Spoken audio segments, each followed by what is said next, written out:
विरारच्या 7C रिसॉर्टच्या तोडक कारवाईला जवळपास महिना उलटला आणि महिनाभरापासून जे 11 आरोपी अटक केले होते त्यांना जामीन होत नव्हता। आज अखेर न्यायालयाने यांना जामीन दिलेला आहे। न्यायालयाने जामीन देत असताना महापालिकेला चांगलं फटकारलेलं आहे।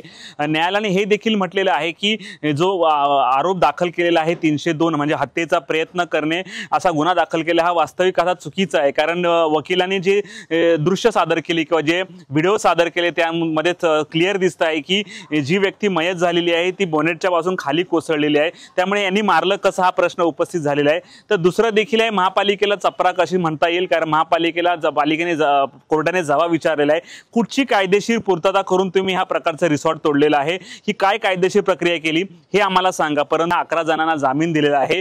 27 जुलैला हे रिसॉर्टवर जे आहे की ही घटना घडली होती आणि 28 ऑगस्टला या 11 जणांना पकडलं सकाळी आणि दुपारी अवघ्या 24 तासात म्हणजे पहाटे 3 वाजेपर्यंत हे रिसॉर्टवर कारवाई सुरू होती। आणि असं म्हटलं जात होतं महापालिकेच्या इतिहासातली पहिली कारवाई आहे की रात्री उशिरापर्यंत सुरू होती।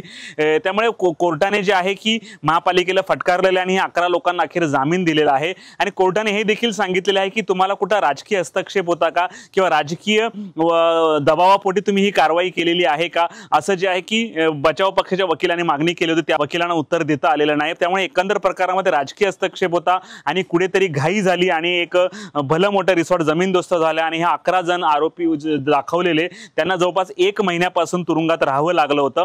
अखेर त्यांची न्यायालयाने सुटका केलेली आहे। आता अवघ्या पुढच्या 1-2 दिवसांमध्ये त्यांची तुरुंगातून पुन्हा रवानगी घरी होणार। आम्ही त्यांच्या घरी जाऊन त्यांच्याशी देखील बोलणार आहोत। या संपूर्ण प्रकरणात वकिलांचं नेमकं काय म्हणणे आपण ऐकूयात। या जामिनासाठी जे मुद्दे आम्ही मॅजिस्ट्रेट कोर्टासमोर पहिल्यापासून मांडत आलो होतो की या गुन्ह्यामध्ये खुनाचं जे कलम लावलेलं मेन ते आणि सदोष मनुष्यवध हे 2 सिरियस कलमं जी लावलेली होती ती डे 1 पासून आमचं म्हणणं असं होतं की ही कलमं या प्रकरणाला लागतच नाही आहेत। आणि त्याच प्रकारचा युक्तिवाद हा वरच्या कोर्टामध्ये सेशन्स कोर्टाकडे केला गेला होता।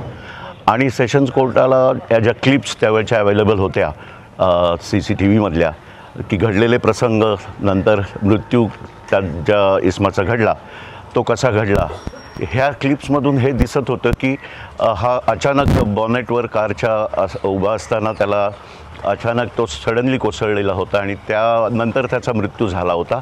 त्यामुळे तो कुठल्याही मारहाणीमुळे किंवा कुठल्या तरी असॉल्टमुळे तो मृत्यू झाला असं दिसत नव्हतं। तर तो एक अपघाती मृत्यू होता किंवा तो मेडिकली जेव्हा त्याचं PM जेव्हा झालं तेव्हा त्याच्यातून हे स्पष्ट झालेलं होतं की तो हार्ट अटॅकने आलेला मृत्यू होता। त्यामुळे त्या मृत्यूशी डायरेक्टली किंवा इनडायरेक्टली कोणीही आरोपी यातला हे जे 12 आरोपी पकडले गेलेले आहेत त्यातला कोणीही त्या मृत्यूच्यासाठी जबाबदार नव्हता, रिस्पॉन्सिबल नव्हता। आणि हे म्हणणं वरती कोर्टात जेव्हा ह्या क्लिप्स आणि मेडिकल एव्हिडन्स जेव्हा कोर्टासमोर आला तर कोर्टाला ते गोष्ट पटलेली होती आणि त्या अनुषंगाने हा जामीन देताना त्या एका मुद्द्याचा माननीय कोर्टाने विचार केलेला आहे।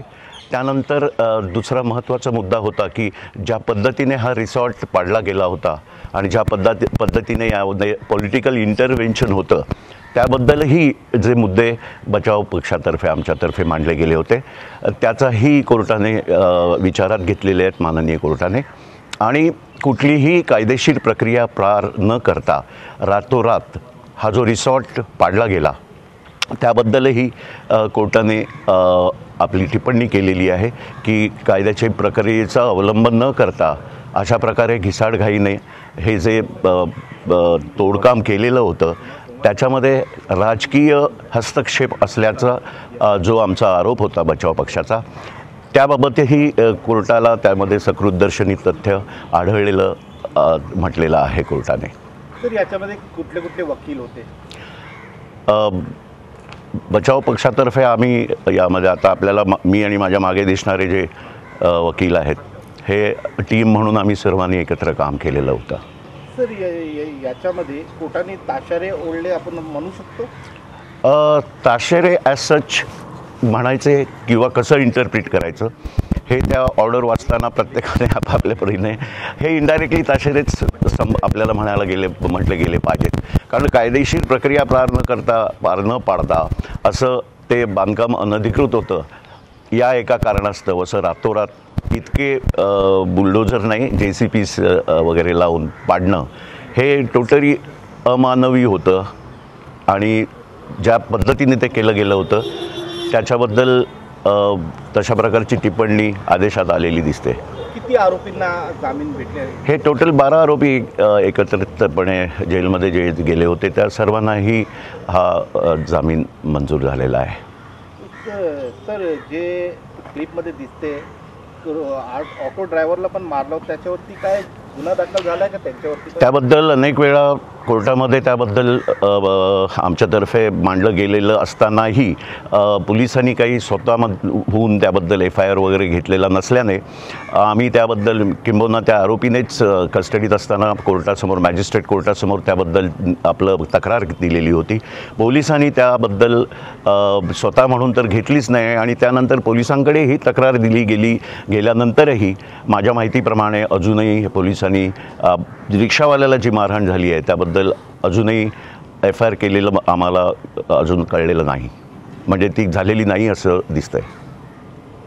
ही रिसॉर्टची जी केस आहे ती सुरुवातीला जेव्हा दाखल झाली तेव्हा त्याच्यामध्ये जो आपला जुना इंडियन पिनल कोडचं सेक्शन 304 जे आहे, culpable homicide not amounting to murder, ज्याला सदोष मनुष्यवधाचा गुन्हा असं म्हणतात, त्या सेक्शनच्या आधारावरती ही दाखल झालेली होती. आणि त्यानंतर पहिल्या रिमांडनंतर त्याच्यामध्ये 302 म्हणजे मर्डरचं जे सेक्शन आहे तेही लावण्यात आलं, जे आता भारतीय न्यायसंहितेनुसार 103 आहे. म्हणजे आता भारतीय न्यायसंहितेचे 103 आणि 105 प्रमाणे हे जे ऑफेन्सेस आहेत ते त्याच्यामध्ये सेक्शन जे आहेत ते लावले गेले.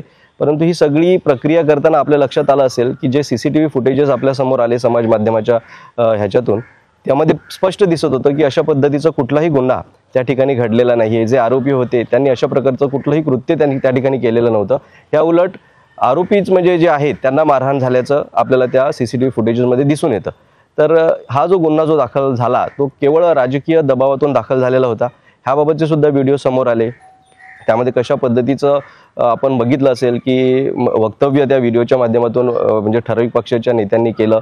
तर ते सगळं जे बघितल्यानंतर असं दिसतंय की कुठेतरी सत्तेचा गैरवापर करून अशा पद्धतीचं गुन्हे दाखल करून हे जनतेला वेठीस धरण्याचं काम जे आहे ते त्या ठिकाणी केलं गेलं, जे अतिशय निंदास्पद आहे.